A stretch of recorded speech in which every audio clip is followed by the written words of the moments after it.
పత్తి కట్టే రైతులకు కాసులు కురిపిస్తోంది. ఎందుకు పనికి రాదనుకునే పత్తి కట్టెను కంపెనీలు కొంటున్నాయి. కట్టెతో బయోఫ్యూయల్ బ్రిక్స్ ను ఉత్పత్తి చేస్తున్నారు. పరిశ్రమలకు బ్రిక్స్ తయారు చేసి లాభాలు గడిస్తున్నారు. పత్తి కట్టెను అమ్ముతూ డబ్బు సంపాదిస్తున్నారు రైతులు.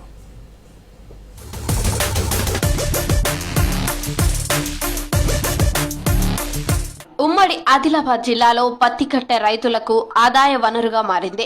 పత్తి ఏరిన తరువాత పొలం నుంచి కట్టెను తీయడం రైతులకు పెద్ద సమస్య. కూలీలను పెట్టి కట్టె తీయించి వాటిని కాల్చేస్తారు.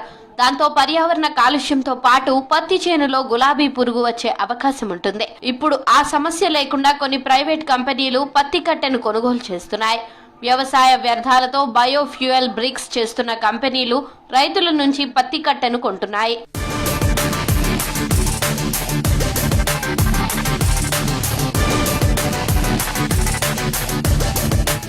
ఆదిలాబాద్ జిల్లాలో 3 బయోఫ్యూయల్ బ్రిక్స్ తయారీ కంపెనీలున్నాయి. కంపెనీ నిర్వాహకులు బ్రిక్స్ తయారీకి అవసరమైన పత్తి కట్టెను రైతుల దగ్గర కొంటున్నారు. కట్టె పరిమాణాన్ని బట్టి ఎకరా పొలం కట్టెకు 300 నుంచి 500 వరకు చెల్లిస్తున్నారు. పనికిరాని కట్టెపై పైసలు వస్తుండటంతో రైతులు ఆనందం వ్యక్తం చేస్తున్నారు. కట్టెను అమ్మడంతో గులాబీ పురుగు బెడద తగ్గిందంటున్నారు రైతులు.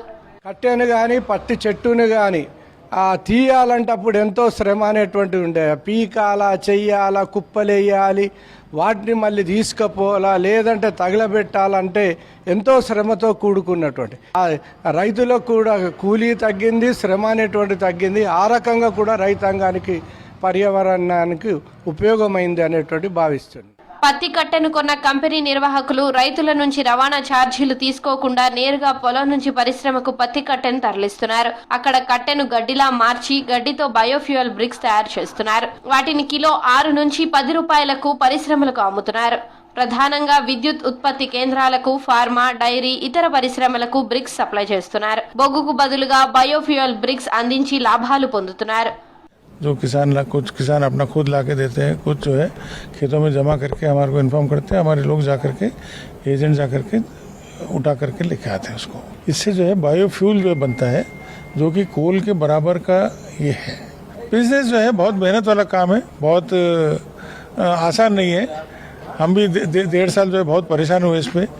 उसके बाद में अभी थोड़ा सा जो है, क्योंकि मेरा खुद का इंडस्ट्रियल एक्सपीरियंस है मोर देन 35 ईयर्स, वो हिसाब से मैं खुद अपना जुगाड़ करके मशीनरीज डेवलप करके जो है किया हूँ, तो अभी जा करके सेट हुआ है. బయోఫ్యూయల్ బ్రిక్స్ తయారీ ఏడాది పొడవునా ఉంటుంది. బ్రిక్స్ తయారీతో స్థానికులకు ఉపాధి దొరుకుతుంది. కట్టె తరలింపు నుంచి బ్రిక్స్ తయారీ వరకు ఒక్కో కంపెనీలో వందలాది మంది కూలీలకు పని దొరుకుతుంది. సీజన్ని బట్టి రేట్ పర్చేజ్ ఉంటుంది సార్. ఇప్పుడు పీక్ స్టేజ్ వచ్చేసి 9 రూపీస్ 10 రూపీస్ ఉంటుంది. అన్ సీజన్ వచ్చేసి అంటే లోకల్ పర్చేస్ వేరే ఉంటుంది, లాంగ్ పర్చేస్ వేరే ఉంటుంది. కాలబెట్టుడు ఎందుకు అని కొద్దిగా మనం పర్చేజ్ చేస్తాం, వాళ్ళ దగ్గర తీసుకుంటాం. వేస్టేజ్ వాళ్ళు ముందు ఏం చేస్తుండే, కాలబెట్టేస్తుండే.